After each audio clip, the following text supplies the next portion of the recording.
client had just bought the house. It was a new build. It wasn't to their taste or their style. So they felt that the house was a bit cold, stark, just didn't have the personality and the warmth that their family likes. So our brief was, make me love my house. This was an investment that they'd made. They weren't looking to rip it all out and start again. We needed to work with the bones that we had been given. So for the most part, it was quick aesthetic fixes. So here are my top 5 tips for infusing your personality into sort of a cold, stark, builder basic home. Tip number 1 is to swap out the hardware, easy updates to light, fixtures, that kind of thing. The hardware on all the cabinets didn't do anything to kind of add personality or warmth to the space, and the client couldn't replace the cabinets, but we thought updating the hardware a bit would be an easy switch. So we've put in something that's got some black, which is always a smart little detail to have, especially with the white, and has some brushed nickel just to have that metallic finish. The pendant that we brought in is this amazing geometric with this sphere in the middle, a cool shape. It's huge, but it's perfectly proportioned for the room. So that was a really easy swap that makes a big impact in the space.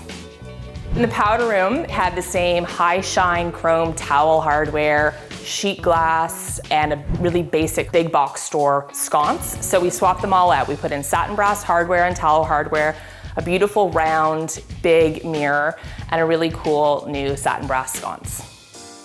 So tip number 2 is when you're dealing with an open concept, you really need to delineate your zones. There was an eat-in kitchen. It had a very sort of strange installation that was a dropped ceiling and it wrapped down the wall and did not reflect their personalities at all. So we ripped that all out. We built a proper banquette. We put in the luscious purple faux leather upholstery on the bench seat so that if they've got small kids, it's easy to wipe down, pretty indestructible. And then we delineated that little nook in this open concept kitchen by putting in this amazing Colin Sun Nouvelette wallpaper. The clouds, it's a timeless pattern. You're never gonna get tired of it. You can kind of stare into the distance, so it's actually a really calming thing to look at when you're working in the kitchen. Tip number 3 for any space is making sure that the proportions of your furniture are right. We had quite a small living room space to work with, and then, relatively speaking, a huge dining room space. So we were really careful to pick furniture for the living room that was well proportioned for the space, but still allows for really comfortable seating, being able to do some adult entertaining and entertain a lot of people. But then in the dining room, we had a custom-made table that's oversized. I mean, it's huge. It's got this nice thick wood top, really monolithic plinth stone legs, so it's got a lot of visual weight to it. And it's in this beautiful nude color, which is then paired with the black chairs around it. It really fills the space and makes a statement without seeming out of scale with the rest of the house. Tip number 4 to sort of bring some personality into your space is to swap out the tile with something that's got a bit more punch. This house, the tile that was everywhere was this white, plain, stark tile, which again, didn't do anything for the client. So we made some changes. We brought in a multicolored hexagon tile for the entry, which is practical because it's a smaller format, so you're not gonna slip, it's not a high gloss finish.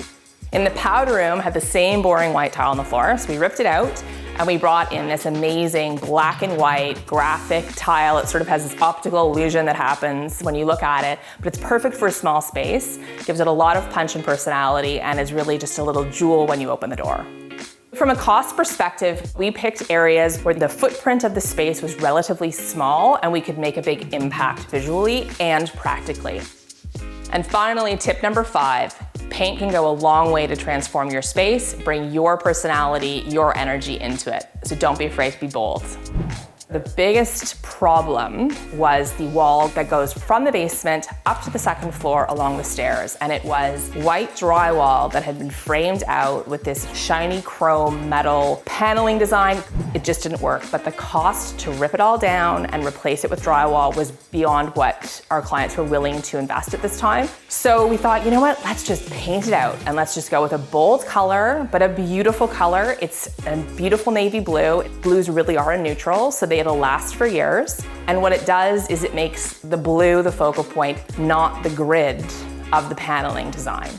There was no mudroom. There was sort of a very dysfunctional closet that didn't have any hanging space in it. And we had this understair storage area that we could work with. So we ripped it out and we put in built-ins, which are super functional. There's more storage than they even know what to do with at this point.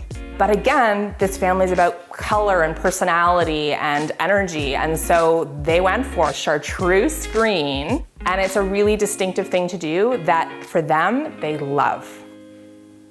So really the moral of the story is don't be intimidated by a builder basic home. There are lots of things you can do to up the ante from a design perspective and really bring that personality in. The biggest compliment I had on this house was the tile had gone in and she called me up and she said, for the first time since I've lived in this house, I walked in the front door today and said, oh, I live here. And that felt amazing.